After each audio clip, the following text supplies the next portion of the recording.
টাইমেটলৈ স্বাগতম জনাইছো ষ্টুডেন্ট মই বন্দিতা লৈ আইছো ষ্টাৰ সিমেন্স প্ৰেজেন্স টাইমেট বিগ ব্ৰেকিং হঠাৎ ৰণক্ষেত্ৰ হৈ পৰিল বিয়াঘৰ কিন্তু হঠাৎ কি ঘটিল হঠাৎ দৰা ঘৰিয়া আৰু কইনা ঘৰিয়াৰ মাজত লাগিল ভয়ংকৰ ঘটনা ভয়ংকৰ যুঁজ ঘটিল কিয়নো স্প্ৰে কৰাক লৈ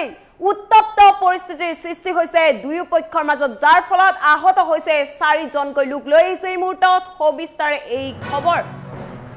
হঠাৎ ৰণক্ষেত্ৰ হৈ পৰিল বিয়াঘৰ এক অতি ভয়ংকৰ অঘটন ঘটিল স্প্ৰে কৰাক কেন্দ্ৰ কৰি ভয়ংকৰ মাৰপিটৰ ঘটনা সংঘটিত হৈছে গুৰুতৰভাৱে আহত 4 জনকৈ লোক এই ভয়ংকৰ মাৰপিটৰ ঘটনাত গুৰুতৰভাৱে আহত হৈছে 4 জনকৈ লোক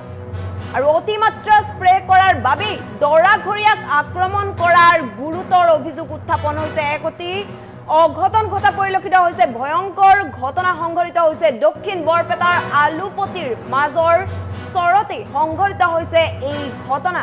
এক অতি ভয়ংকৰ ঘটনা আৰু বিয়াঘৰৰ বিবাদ গৈ পালেগৈ আৰক্ষী থানা ইতিমধ্যে আৰক্ষীৰ ওচৰত এজাহাৰ দাখিল কৰা পৰিলক্ষিত হৈছে আৰু ঘটনাস্থলীত আলুপতিছৰ আৰক্ষী উপস্থিত হৈ নিয়ন্ত্ৰণ কৰে পৰিস্থিতি এক অতি ভয়ংকৰ অঘটন ঘটা পৰিলক্ষিত হৈছে বিয়াৰ এফালে বিয়াৰ আনন্দ উল্লাস চলিয়ে আছিল আৰু হেমালিৰ চলেৰে স্প্ৰে কৰিছিল দুই পক্ষক আৰু সেই সময়তে অতিমাত্ৰা স্প্ৰে কৰাই যেন বিপদ নামি আহিল দুই পক্ষৰ বাবে অতিমাত্ৰা স্প্ৰে কৰাৰ পাছতে অতি ভয়ংকৰ ঘটনা ঘটা পৰিলক্ষিত হৈছে আৰু স্প্ৰে কৰাৰ ফলতে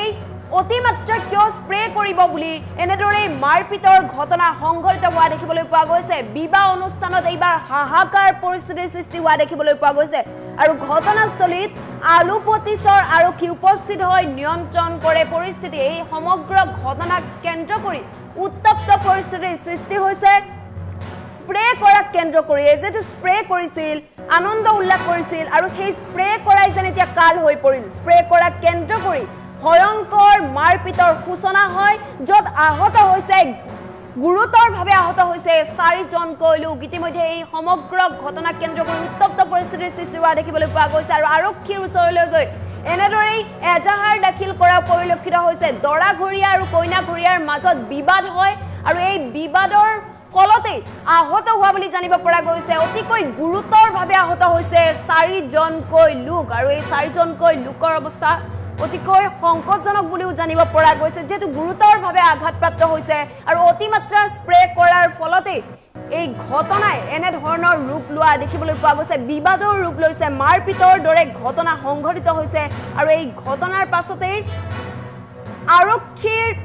আৰক্ষীৰ ওচৰলৈ গ'ল আৰু আৰক্ষীৰ ওচৰত এজাহাৰ দাখিল কৰা পৰিলক্ষিত হৈছে ঘটনাস্থলীত আলুপতিছৰ আৰক্ষী উপস্থিত হৈ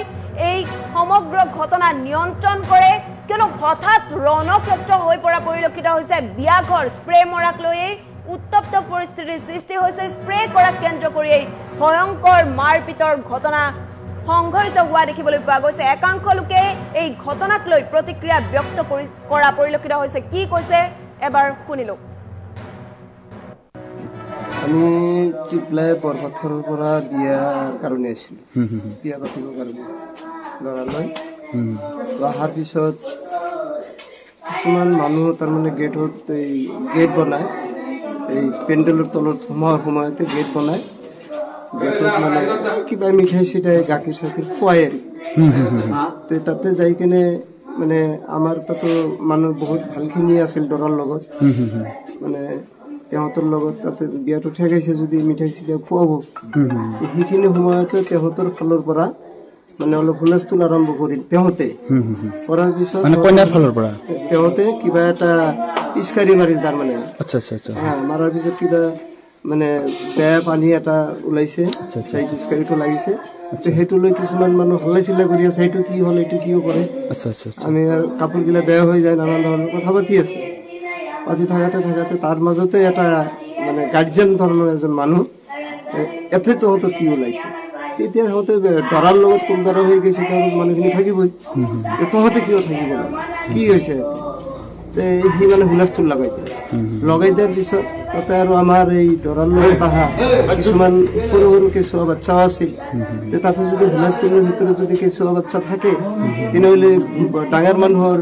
চেফাত কৰি কিবা ক্ষতি হ'ব পাৰে তাৰ কাৰণে এই চালামালিৰ ল'ৰা এটা আছিল তেওঁ ভাবিছে যে ল'ৰাটোক আমি তাৰ পৰা আঁতৰাই দিওঁ তাক টানি লৈ মানে আঁতৰাই দি আছে পিছফালৰ পৰা এজন মানুহ তেহঁতৰ ফালৰ পৰা মানুহ এটা যাই গৈছে এই কি হৈছে তোৰ একো হোৱা নাই আমি ল'ৰাটোক গুচাই লৈ যাই আছো কওঁতে আৰু এটা তাৰ পিছফালৰ পৰা এটা মানুহ আহি কইনাৰ পক্ষৰ মানুহ হা গাৰ্জিয়ান মানুহ আচ্ছা তেনেকুৱা ধৰণৰ যদি যেতিয়া হুলস্থুল পৰিৱেশ হ'ল তেতিয়া আমাৰ ফালৰ মানুহখিনি আৰুখিনি আগবাঢ়ি আহিল আমিতো আৰু বিয়াৰ কাৰণে আহিছো আমিতো আৰু মাৰামাৰি কৰিব অহা নাই কিন্তু তেহঁতে যে লাঠি খন্তাও লৈ গৈছিল লাঠি আছিল খন্তা আছিল আৰু যে চব্জি বনাই চব্জি লাৰা কিবা আছে মানে হাতিয়াৰ ব্যৱহাৰ কৰিছিলে লাঠি ব্যৱহাৰ কৰিছিল খন্তাও ব্যৱহাৰ কৰিছিল বেয়াকে আঘাত হৈছিল আমি বৰডোবৰ পৰা বিয়াখন লৈ আহিছিলো মাজেশ্বৰ